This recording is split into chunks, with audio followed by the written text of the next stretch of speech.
When I was 4, my family moved from Anchorage, Alaska to Madison, Wisconsin.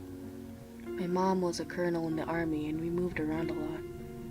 I don't remember what exactly she did while we were in Madison, but one of the parts of her job was teaching a class for people in ROTC program at UW-Madison.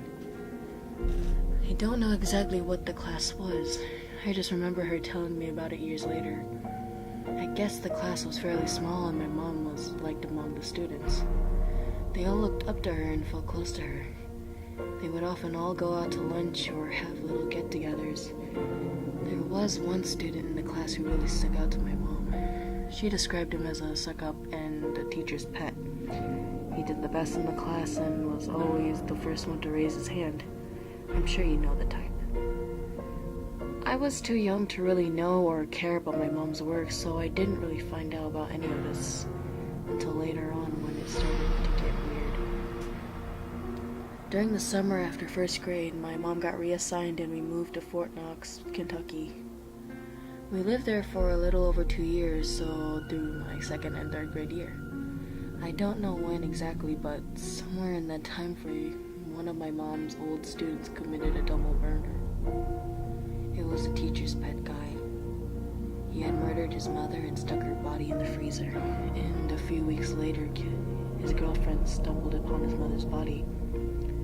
She unfortunately was not quick enough and ended up being killed as well. The guy's mother was pretty much a shut-in. She didn't have much friends and rarely left the house. No one noticed her missing. But when the guy's girlfriend went missing, the police launched an investigation and quickly realized that the guy's mother was missing as well. And it didn't take long to connect the dots. The guy was put away for life. Fast forward to the end of 7th grade. We had moved back to Wisconsin, not far from the Madison area, and my mom had recently retired from the military after almost 30 years. She had only been home a little over a year after spending 14 months in Iraq. My older sister had just gotten her driver's license, and my older brother was about to graduate high school. I remember the day I got the letter. I remember it because it was sort of my fault that my mom didn't read it in time. I guess it wasn't that big of a deal, but it kind of freaked my whole family out. I didn't know about the letter until my mom found it a few weeks later. I just went out to get the mail. There was a lot of it, and I placed it onto the counter. I apparently dropped some of the mail, and my 3-year-old brother got a hold of it and got mixed up with his toys. My mom found it a few weeks later.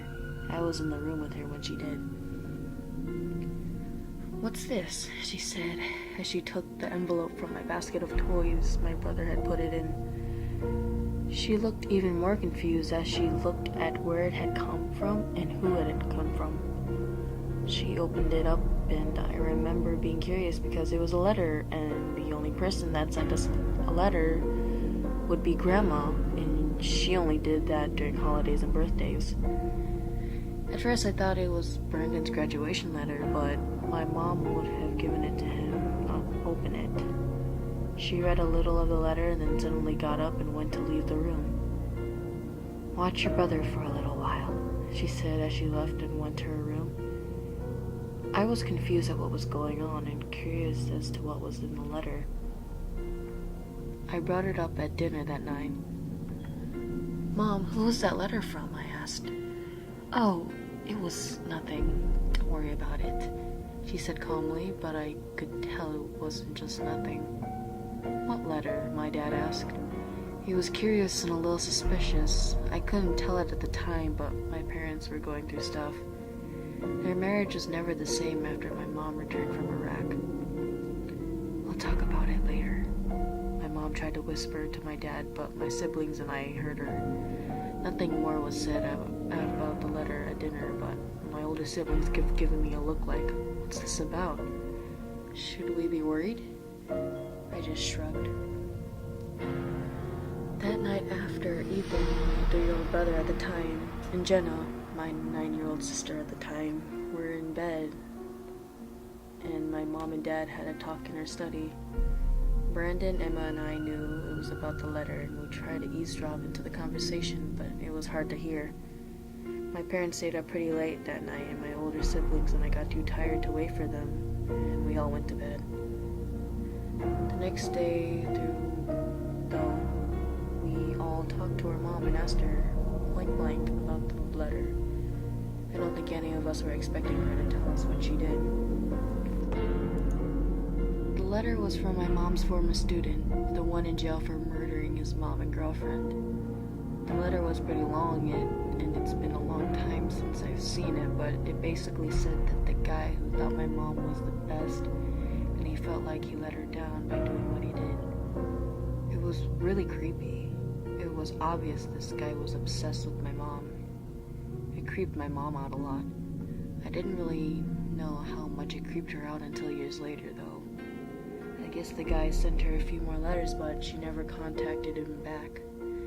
My siblings and I sort of forgot about it after a while.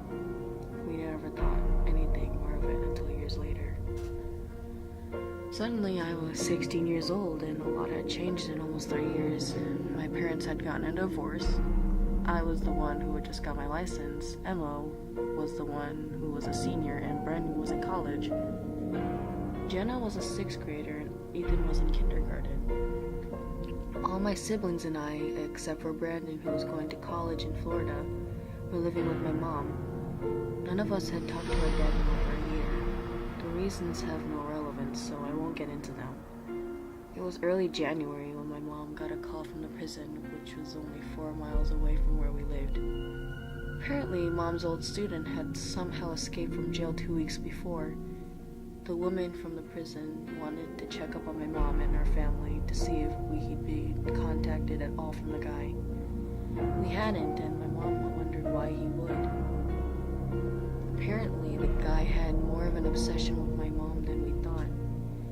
He would talk to the security guards and other prisoners about her, how she was her favorite teacher ever, and that he feels like he had let her down. My mom thought it was creepy and didn't think anything of it. A few weeks later, my mom and sister went on a trip down to Florida. Jenna was going to go to the same college as my brother in the fall, and she wanted to take one last look at the college. I was put in charge of taking care of my 2 younger siblings while my mom was out. One day, as I was pulling out of the driveway, I noticed a man out walking a dog. The guy looked oddly familiar, although I couldn't quite put my finger on why. I also got a weird vibe from the guy. We lived in a small, close-knit neighborhood, and pretty much everyone knew each other. I shook it off, thinking maybe he was just a neighbor I didn't know well. I didn't think any more of it until later. Things started to get weird later that day. When I went to go pick up Ethan and Jenna, the school told me that apparently our dad had tried to pick them up. My siblings didn't see my dad but refused to leave the classroom when their teachers told them that their dad was there to pick them up. They didn't know the whole story of why Mommy and Daddy weren't together anymore, but they knew that Daddy had done a very bad thing. They hated him for hurting our mom. My dad had left just minutes before I arrived, and the office lady was just about to call my mom. I knew the moment that the office lady told me about what happened that whoever came to pick up my siblings wasn't my dad. After my parents divorced, my dad left the state and moved to Kentucky. I have no idea why, but the whole incident spooked me. But I had to keep calm so I didn't spook my siblings. Things got even creepier after we got home. When I walked into the house, I could instantly sense something was off. It felt like someone else was in the house. I don't know how to explain it, but I just knew. I didn't know what was waiting for my siblings and I in the house, but I knew whatever it was, I had to get my siblings out of there. I came up with an idea. Hey, guys, I have an idea. I tried to hide the fact that I was scared. I don't really like cooking, so let's go back into town and go get some DVDs or something, and go to Pizza Hut for dinner. They really liked this idea, and they got us out of the house. I didn't actually drive to the Pizza Hut, but I drove a ways down the road before I pulled over and called the cops. I was right. There was someone in the house. It was my mom's ex-student. He had been watching my family for almost the entire time he had escaped jail, and was planning on killing my siblings and I, and then waiting for my mom and sister to get back, and he was going to kill them too. He was the one I had seen around the neighborhood earlier. Him, the one who tried to pick up my siblings from school. He was mad that my mom never wrote him back. I've struggled the last year and a half with what happened. What almost happened. If I hadn't felt his presence in the house, who knows what would have happened. I've been going through therapy and have started to finally come to terms with what happened. My mom has also struggled with what happened. I don't think she'll ever be quite the same. I don't think she'll ever fully trust another stranger she meets. The guy is locked up again, this time in a hopefully more secure place.